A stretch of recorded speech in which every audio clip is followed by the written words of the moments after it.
ओम शांति। आज 21/12/2024 प्यारे बाबा के मधुर महावाक्य हैं। मीठे बच्चे, सच्ची कमाई करने का पुरुषार्थ पहले स्वयं करो, फिर अपने मित्र संबंधियों आदि को भी कराओ। Charity begins at home. आज का प्रश्न है, सुख अथवा चैन प्राप्त करने की विधि क्या है? उत्तर है पवित्रता। जहाँ पवित्रता है वहाँ सुख चैन है। बाप पवित्र दुनिया सत्युग की स्थापना करते हैं, वहाँ विकार होते ही नहीं। जहाँ देवताओं के पुजारी हैं वे कभी ऐसे प्रश्न नहीं कर सकते हैं कि विकारों बिगर दुनिया कैसे चलेगी। अभी तुम चैन की दुनिया में चलते हो, इसलिए इस पतित दुनिया को भूलना है। शांति धाम और सुख धाम को याद करो। ओम शांति। ओम शांति का अर्थ तो बच्चों को समझाया हुआ है। शिव बाबा भी ओम शांति कहते हैं, तो सालिग्राम बच्चे भी कह सकते हैं। आत्मा कहती है ओम शांति। Sun of silence father. शांति के लिए जंगल में जाकर कोई उपाय नहीं किया जाता। आत्मा तो है ही साइलेंस, फिर उपाय क्या करना है? ये बाप बैठ समझाते हैं। उस बाप को ही कहते हैं कि वहां ले चलो जहां सुख चैन पावे। चैन अथवा सुख सभी मनुष्य चाहते हैं, परंतु सुख और शांति के पहले चाहिए पवित्रता। पवित्र को पावन, अपवित्र को पतित कहा जाता है। पतित दुनिया वाले पुकारते हैं कि आकर हमको पावन दुनिया में ले चलो। वह है ही पतित दुनिया से लिबरेट कर पावन दुनिया में ले जाने वाला। सत्युग में पवित्रता, कलयुग में अपवित्रता। वह वॉइसलेस वर्ड, ये है विशेष वर्ड। ये तो बच्चे जानते हैं। दुनिया वृद्धि को पाती रहती है। सत्युग वॉइसलेस वर्ड है, तो जरूर मनुष्य थोड़े होंगे। वहां थोड़े कौन होंगे? बरोबर सत्युग में देवी देवताओं का ही राज्य है। उसको ही चैन की दुनिया अथवा सुख धाम कहा जाता है। ये है दुख धाम। दुख धाम को बदल सुख धाम बनाने वाला एक ही परमपिता परमात्मा है। ये है तो भक्ति सुख का सागर जरूर बाप ही होगा। अब वह बाप कहते हैं दुख धाम को भूलो, शांति धाम और सुख धाम को याद करो। इसको ही मन मनाभव कहा जाता है।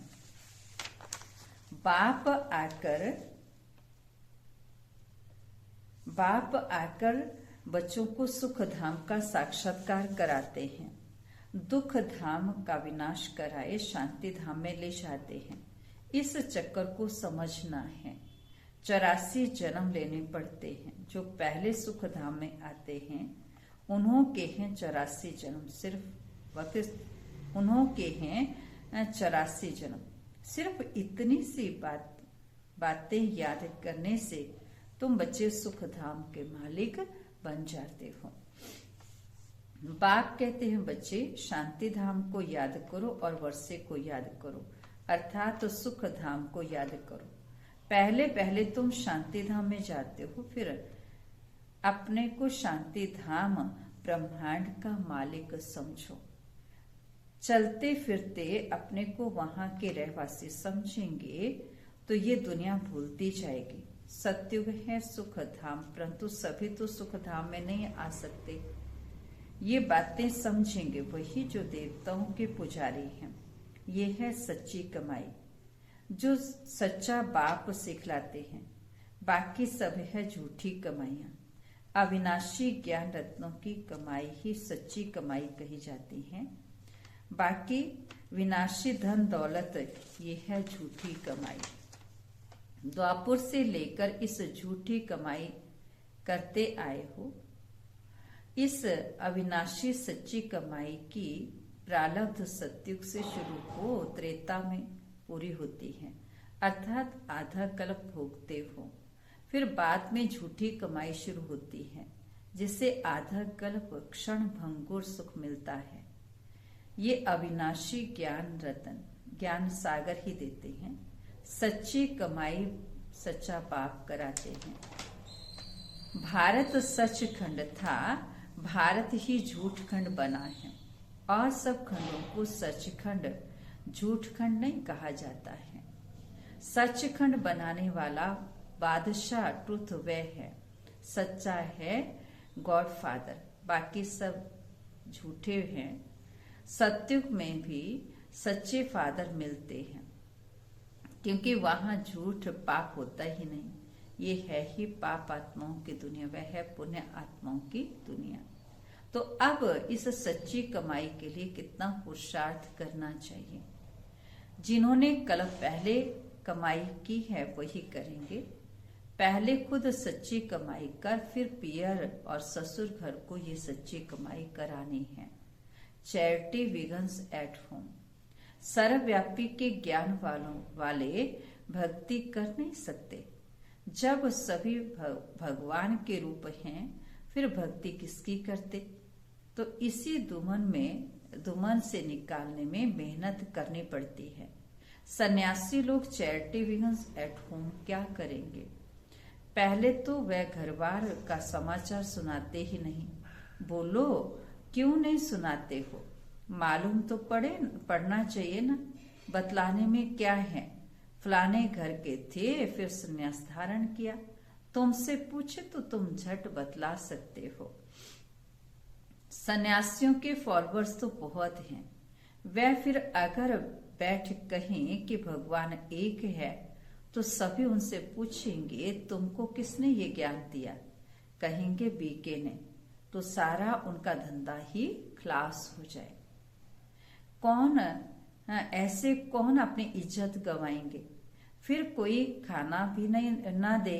इसलिए सन्यासियों के लिए तो बहुत मुश्किल है। पहले तो अपने मित्र संबंधियों आदि को ज्ञान दे सच्ची कमाई करानी पड़े, जिससे 21 जन्मों का सुख पावे। बात है बहुत सहज, परंतु ड्रामा में इतने शास्त्र मंदिर आदि बनने की भी नूंद है। पतित दुनिया में रहने वाले कहते हैं हम पावन दुनिया में ले चलो। सत्युग को 5000 वर्ष हुए, उन्होंने तो कलयुग की आयु ही लाखों वर्ष लिख दी है। तो फिर मनुष्य कैसे समझें कि सत्युग कहाँ और कब होगा। वह तो ताकत है, वह तो कहते हैं महाप्रलय होती है, तब फिर सत्युग होता है। पहले पहले श्री कृष्ण अंगूठा चूसता सागर में पीपल के पत्ते पर आता है। अब कहाँ की बात कहाँ ले गए हैं। अब बाप कहते हैं ब्रह्मा द्वारा मैं सभी वेदों शास्त्रों का सार सुनाता हूँ, इसलिए विष्णु की नाभि कमल से ब्रह्मा नहीं होंगे। ब्रह्मा यहाँ होना चाहिए। विष्णु लक्ष्मी के 2 रूप यहाँ हैं। ब्रह्मा ही सो विष्णु बनता है, फिर विष्णु सो ब्रह्मा बनता है। अब ब्रह्मा से विष्णु निकला, वह विष्णु से ब्रह्मा निकलता। ये समझने की बातें हैं, परंतु इन बातों को समझेंगे वे जो अच्छी रीति पढ़ेंगे। बाप कहते हैं जब तक तुम्हारा शरीर छूटे तब तक समझते ही रहेंगे। तुम बिल्कुल ही 100% बेसमझ कंगाल बन पड़े हो। तुम कितने समझदार देवी देवता थे, अब फिर से तुम देवी देवता बन रहे हो। मनुष्य तो बना ना सके। तुम सो देवता थे, फिर 84 जन्म लेते लेते एकदम कलाहीन हो गए हो। तुम सुख धाम में बहुत चैन से थे, अब बेचैन हो। तुम 84 का हिसाब बता सकते हो। इस्लामी, बौद्धी, सिख, ईसाई, मठ, पंथ आदि बाबा कहते कितने हैं। ये हिसाब निकालना तो सहज है। स्वर्ग के मालिक तो भारतवासी ही बनेंगे। सैपलिंग लगती है ना, ये समझानी है। खुद समझ जाए तो फिर पहले पहले अपने माता पिता भाई बहनों को ज्ञान देना पड़े। गृहस्थ व्यवहार में रहते कमल फूल समान रहना है। Charity begins at home. पियर घर ससुर घर को नॉलेज सुनानी पड़े।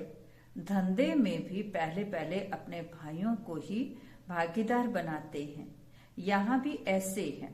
गायन भी है कन्या वह जो पियर घर और ससुर घर का उद्धार करे। अपवित्र उद्धार कर ना सके तब कौन सी कन्या? ये ब्रह्मा की कन्या ब्रह्मा कुमारी है ना।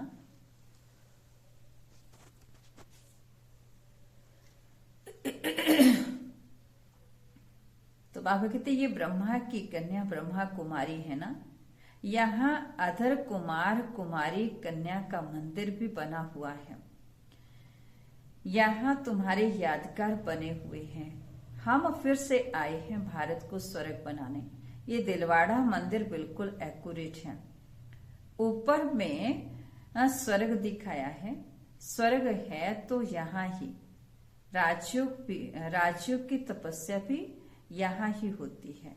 जिन्हों का मंदिर है उन्हों को ये जानना चाहिए ना। अब मंदिर जगत पिता जगत अम्बा आदि देव आदि देवी का है। अच्छा आदि देव किसका बच्चा है? तो कहेंगे शिव बाबा का। अधर कुमार कुमारी कन्या सब राजयुग में बैठे हैं। बाप कहते हैं मन मना भव। तो तुम बैकुंठ के मालिक बनोगे। मुक्ति जीवन मुक्ति को याद करो। तुम्हारा ये सन्यास है। जैनी लोगों का सन्यास कितना डिफिकल्ट है। बाल आदि निकालने की कितनी कड़ी रस्म है। यहाँ तो है ही सहज राजयोग। ये है भी प्रवृत्ति मार्ग। ये ड्रामा में नूंद है। कोई जैन मुनि ने बैठ अपना नया धर्म स्थापन किया, परंतु उसको आदि सनातन देवी देवता धर्म नहीं कहेंगे। वह तो अब प्रायालोप है। कोई ने जैन धर्म चलाया और चल पड़ा। ये भी ड्रामा में नोंद है। आदि देव को पिता और जगत अम्बा को माता कहेंगे। ये तो सब जानते हैं कि आदि देव ब्रह्मा है, आदि देवी जगत अम्बा। आदम बीवी एडम ईव भी कहते हैं। क्रिश्चियन लोगों को थोड़ी पता है कि एडम ईव अब तपस्या कर रहे हैं। मनुष्य सृष्टि के सिजरे के ये हेड हैं। ये राज अभी बाप बैठ तुम बच्चों को समझाते हैं। इतने मंदिर शिव के व लक्ष्मी नारायण के बने हैं तो उनकी बायोग्राफी को जानना चाहिए। ये भी ज्ञान सागर बाप ही बैठ समझाते हैं। परमपिता परमात्मा को ही नॉलेजफुल कहा जाता है। अनंत का सागर भी कहा जाता है। ये परमात्मा की महिमा कोई साधु संत आदि ने जानते हैं। वह तो कह देते परमात्मा सर्वव्यापी है, फिर महिमा किसकी करें? परमात्मा को न जानने के कारण ही फिर अपने को शिवो अहम कह देते हैं। नहीं तो परमात्मा की महिमा कितनी बड़ी है। वह तो मनुष्य सृष्टि का बीज रूप है। मुसलमान लोग कहते हैं हमको खुदा ने पैदा किया तो हम रचना ठहरे। रचना को वर्षा दे ना सके। क्रिएशन को क्रिएटर से वर्षा मिलता है। इस बात को कोई भी नहीं समझते। वह बीज रूप सत्य चैतन्य है। सृष्टि के आदि मध्य अंत का ज्ञान उनको है। सिवाय बीज के आदि मध्य अंत का ज्ञान कोई मनुष्य मात्र को हो ना सके। बीज चैतन्य है तो जरूर नॉलेज उनमें होगी ही। वही आकर तुमको सारे सृष्टि के आदि मध्य अंत की नॉलेज देते हैं। ये भी बोर्ड लगा देना चाहिए कि इस चक्कर को जानने से तुम चक्रवर्ती राजा अथवा स्वर्ग का राजा बनेंगे। कितनी सहज बात है। बाप कहते हैं जब तक जीना है मुझे याद करना है। मैं तुमको ये वशीकरण मंत्र देता हूं। अब तुमको याद करना है बाप को। याद से ही विकर्म विनाश होंगे। ये सुदर्शन चक्कर फिरता रहे तो माया का सिर कट जाएगा। हम तुम्हारी आत्मा को पवित्र बनाकर ले जाएंगे, फिर तुम सतो प्रधान शरीर लेंगे। वहां विकार होता ही नहीं। कहते हैं विकार विगर सृष्टि कैसे चलेगी? बोलो, तुम शायद देवताओं के पुजारी नहीं हो, इसलिए ऐसे ऐसे बाबा कहते प्रश्न करते हो, ऐसे बोलो उनको। लक्ष्मी नारायण की तो महिमा गाते हैं, संपूर्ण निर्विकारी। जगत अम्बा जगत पिता निर्विकारी हैं। राजयों की तपस्या कर पति से पावन स्वर्ग के मालिक बने हैं। तपस्या करते ही हैं पुण्य आत्मा बनने के लिए, क्योंकि पहले हम पाप आत्मा है ना। तो पापा हम बच्चों को ज्ञान और सहज योग सिखाकर हमें जो है वो तपस्या करना सिखाते, तो हम तपस्या करते तो हम क्या बन जाते हैं? पुण्य आत्मा। फिर बाप कहते अच्छा, मीठे मीठे सिक्के लीधे बच्चों प्रति माता पिता बाप दादा का याद प्यार और गुड मॉर्निंग। रूहानी बाप की रूहानी बच्चों को नमस्ते। हम रूहानी बच्चों की रूहानी बाप दादा को नमस्ते जी। Good morning Baba, thank you Baba, शुक्रिया बाबा। तो धारणा के लिए मुख्य सार है, इस पुरानी दुनिया को बुद्धि से भुलाने के लिए चलते फिरते अपने को शांति धाम का वासी समझना है। शांति धाम और सुख धाम को याद कर सच्ची कमाई करनी है और दूसरों को भी करानी है। राज्यों की तपस्या कर स्वयं को पुण्य आत्मा बनाना है। माया का सिर काटने के लिए स्वदर्शन चक्कर सदा फिरता रहे। आज का वरदान है, संपन्नता द्वारा संतुष्टता का अनुभव करने वाले संपत्तिवान भव। स्वराज्य की संपत्ति है ज्ञान गुण और शक्तियां। जो इन सर्व संपत्तियों से संपन्न स्वराज्य अधिकारी हैं वे सदा संतुष्ट हैं। उनके पास अप्राप्ति का नाम निशान नहीं। हद की इच्छाओं की अविद्या, इसको कहा जाता है संपत्तिवान। वे सदा दाता होंगे, मांगता नहीं। वे अखंड सुख शांतिमय स्वराज्य के अधिकारी होते हैं। किसी भी प्रकार की परिस्थिति उनके अखंड शांति को खंडित नहीं कर सकती है। आज का स्लोगन है, ज्ञान नेत्र से तीनों कालों और तीनों लोकों को जानने वाले मास्टर नॉलेजफुल